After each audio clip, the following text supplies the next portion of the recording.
Hey, it's Dave Cross back with another Illustrator tip for you, courtesy of Illustrator Techniques newsletter. And this one is a really cool way to take full advantage of live trace in Illustrator. And we're going to start off in Photoshop by saving our photo as a Photoshop document. So for this to work, it needs to be in Photoshop, not JPEG or TIFF or something else.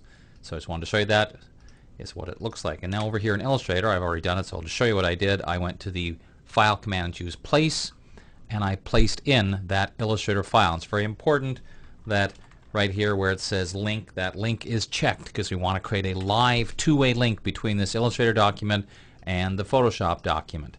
Now we're going to go ahead and live trace this, and we'll live trace it as a color 6 file just to begin with, and you'll see it does the whole live trace thing. But what we're going to do is not expand it. If you expand it, you lose the live trace ability. So obviously we want a little more than 6, so I just wanted to show you to start off, and we'll do 8 as an example and see what that does. Now, the way that this works is because this is linked, it's still a live reference to the original Photoshop document. So if I hold down on the Macintosh, it will be Command Option. On Windows, it will be Control Alt and double click on this file. You have to have the black arrow selected, of course, for this to work. It will jump back to Photoshop, and here's my Photoshop document. So now I could make some change to it. For example, if I wanted some kind of a special effect, I could apply a threshold adjustment layer, which is going to have a very dramatic effect on our photo. I'll save it,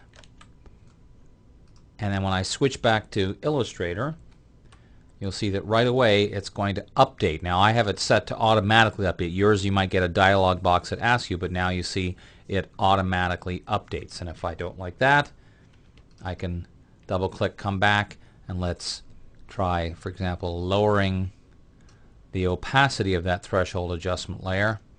Let's go to the background layer, duplicate that, do something like shall we do like a surface blur, for example, to make it a lot softer. And once again, save it, switch back to Illustrator, re-imports the file, and then redoes the live trace. So as you can imagine, you can get some pretty interesting things happening. And eventually, once you're finished, and you would do this at the end, in fact, you know what I would probably do? I'd probably do this. Let me move this up here. I would hold down Option or Alt, copy it. So I'm making a copy, and this one I would expand.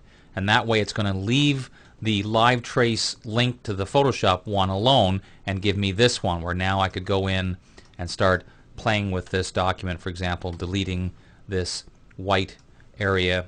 And let's just finish this off something real quick here. Let's add a star, and we'll just color it something like this. Pick a color, drag it over here, and throw it behind to show you the beginnings of some kind of funky little artwork. So the main idea is keep that Photoshop document as a Photoshop file, link it to Illustrator, and do the live trace. You get a really cool way to experiment with live trace on the fly. Make sure you check out illustratortechniques.com to see more about our magazine and tutorials.